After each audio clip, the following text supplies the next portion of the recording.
what people would say about him being at 24 years old and committing these crimes and then living a life crime-free. It doesn't matter. He's a thief, he's a rapist, and he's a murderer. He just got old. That's all there is to it.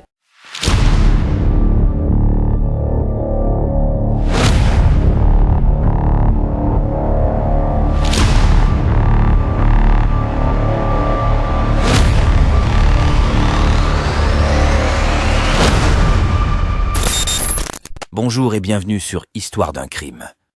Avant de commencer, je vous invite à vous abonner, à partager et à commenter. Merci et rentrons dans le vif du sujet de notre affaire.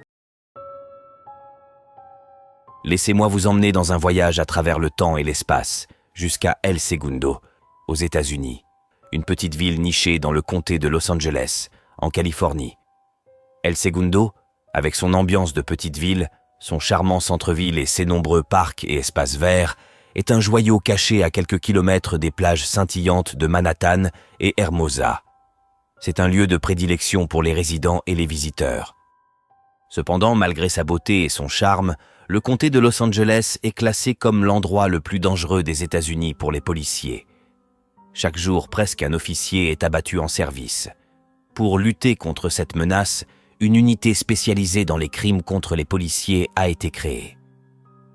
C'est dans ce contexte que notre histoire nous ramène à El Segundo, où un meurtre impitoyable de policiers a hanté la police pendant près d'un demi-siècle. Imaginez une nuit d'été, le 22 juillet 1957.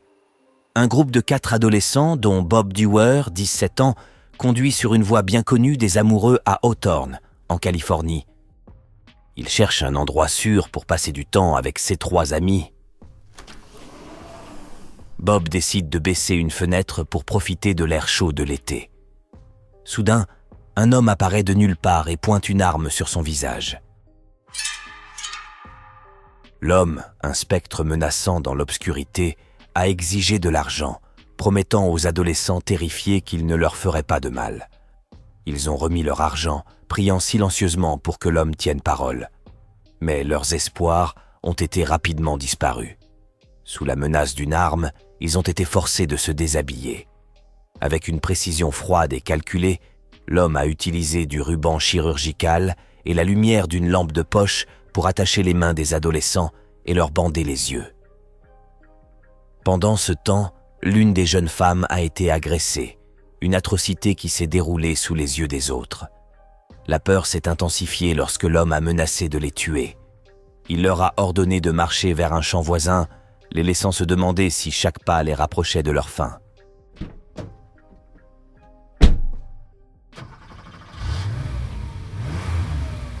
Le son de la porte de leur voiture qui se fermait et le grondement de leur véhicule les a soulagés. L'homme avait volé leur voiture, les laissant nus et vulnérables dans l'obscurité enveloppante. Well, I thought for sure that he would kill the girl because she probably had seen him, but I guess he was going to kill all of us. And we stood out there stark naked for like 3 or 4 minutes. We just expected to hear the gun start going off.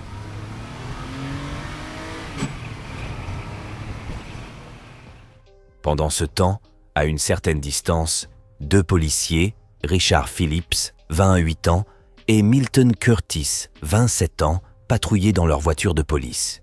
Ils ont remarqué une voiture qui grillait un feu rouge. Ils ont immédiatement arrêté la voiture et ont demandé au conducteur de sortir.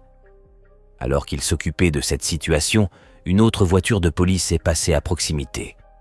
Les officiers à l'intérieur ont proposé leur aide, mais Richard et Milton ont signalé que tout allait bien. Ils étaient loin de se douter de la tournure tragique que les événements allaient prendre.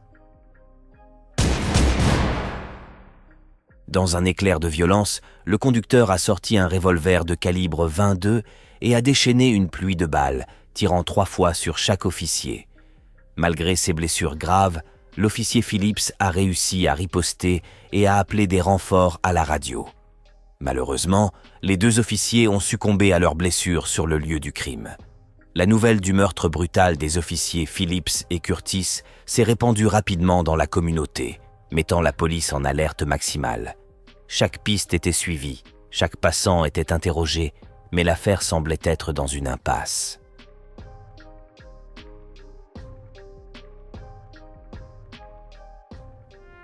He's like, what are they doing here? And it was pretty much like, he's sleeping, but why doesn't he come home and sleep? And she says he's... C'est alors que les 4 adolescents terrifiés, qui avaient été brutalement volés et agressés plus tôt dans la soirée, sont arrivés sur les lieux. Ils ont révélé une information cruciale qui liait leur affaire au meurtre des officiers, la voiture. En quelques minutes, la police avait localisé la Ford Sedan de 1949 abandonnée. La voiture portait les marques des impacts de balles tirées par l'officier Phillips en riposte à l'agresseur. Les empreintes digitales ont été relevées sur les vêtements des adolescents laissés dans la voiture, mais elles n'ont malheureusement rien donné.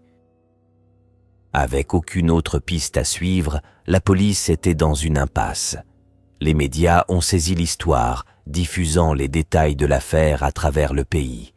Les jours se sont transformés en semaines, la tension montait, mais l'enquête stagnait.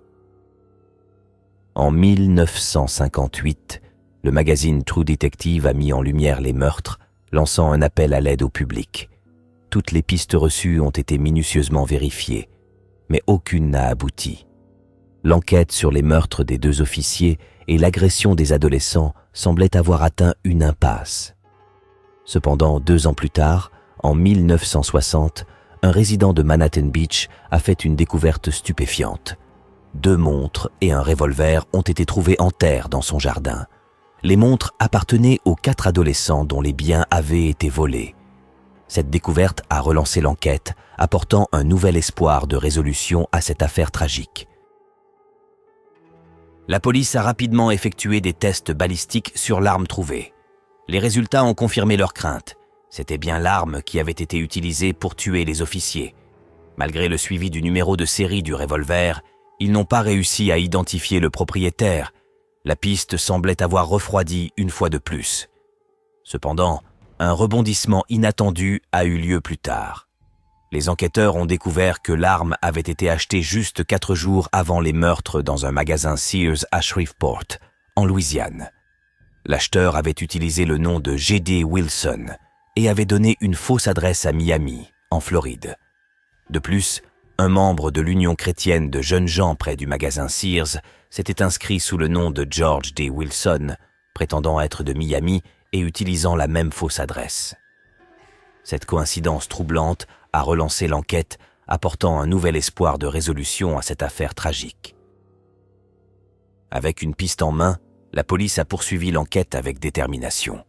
Cependant, chaque piste semblait mener à une impasse après une impasse.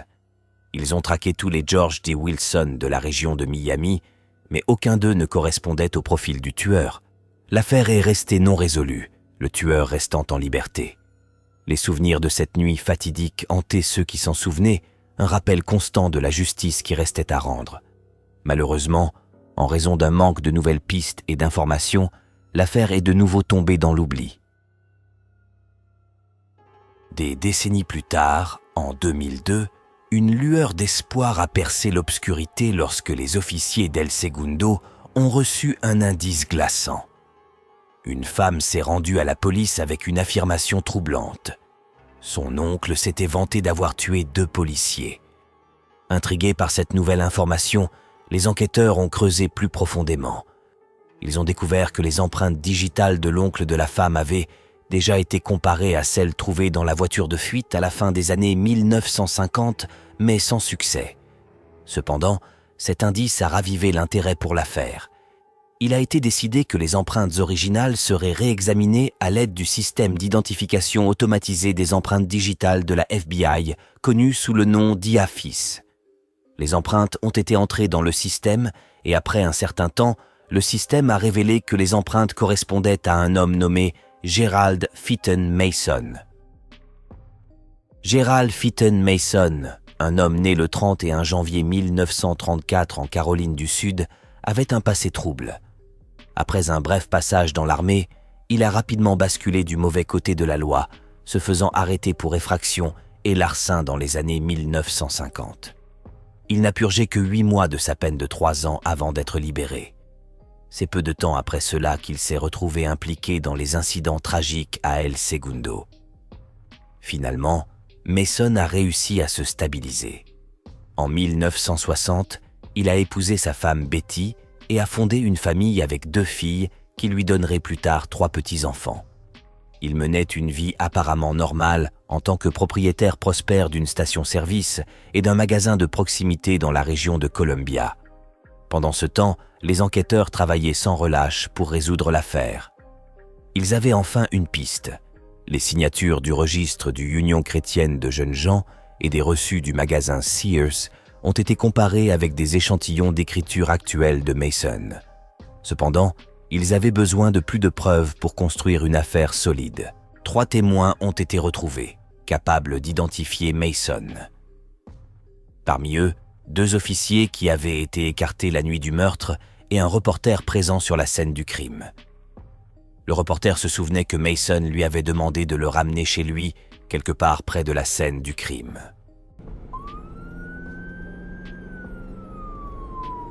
Le 29 janvier 2003, les enquêteurs ont frappé à la porte de Mason. Lorsqu'il a ouvert, ils se sont présentés comme des détectives d'homicide venant d'El Segundo.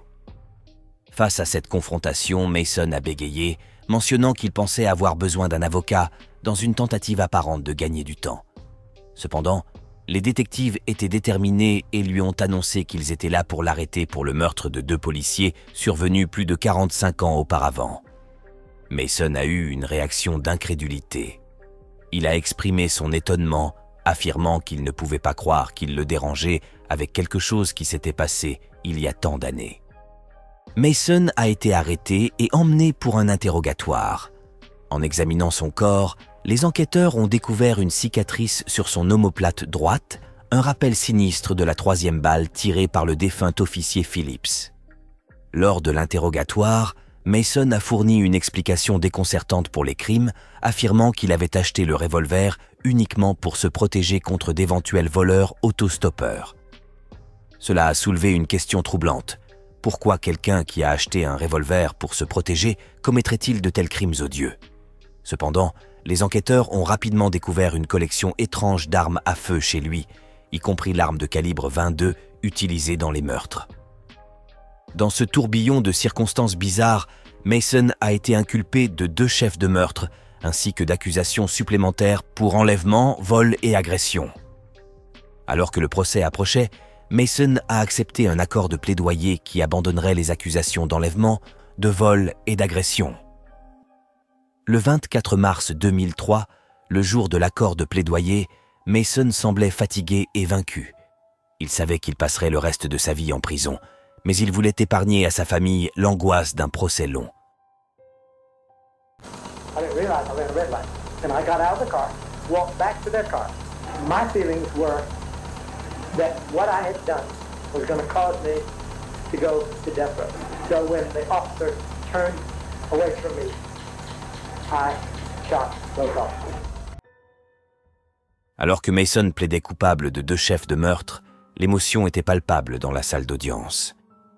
Les familles des officiers tués pleuraient ouvertement. Leur chagrin était évident pour tous ceux qui regardaient. Même la propre famille de Mason regardait en silence, dévastée par la transformation de leur être cher en un criminel condamné. Mason a été condamné à 2 peines de prison à perpétuité. It's impossible to express to so many people how sorry I am for the harm I inflicted that night. I do not understand why I did this. It is contrary to all I believe in. It does not fit in my life. It is not the person I know. I detest these crimes. Alors qu'il se tenait devant le tribunal, il a demandé pardon. Mais les mots semblaient vides face à l'ampleur de ses crimes et à la douleur qu'il avait causée. Mason a continué, les larmes coulant sur son visage, avouant qu'il ne savait pas pourquoi il avait commis ces actes horribles. Il a demandé pardon, suppliant les familles de ne pas être amères. Cependant, malgré son plaidoyer émotionnel, la famille de l'officier Curtis est restée impassible.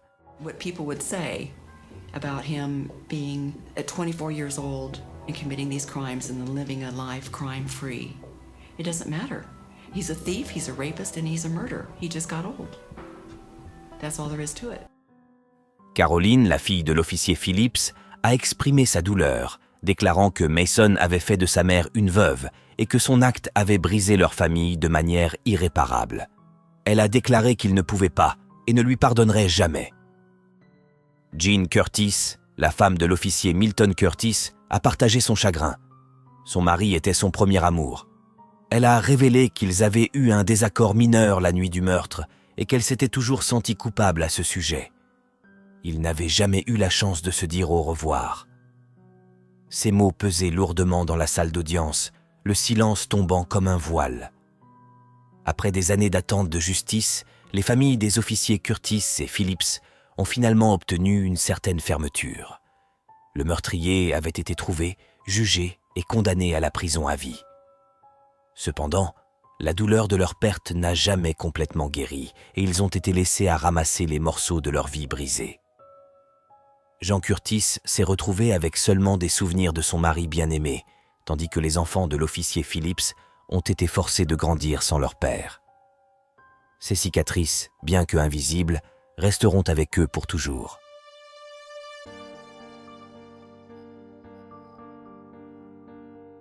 Mes chers amis, nous voici arrivés à la conclusion de notre récit. J'aimerais connaître vos pensées sur cette affaire. N'hésitez pas à partager vos réflexions en commentaire. Et pour d'autres histoires captivantes de crimes réels, n'oubliez pas d'aimer, de partager et de vous abonner à ma chaîne.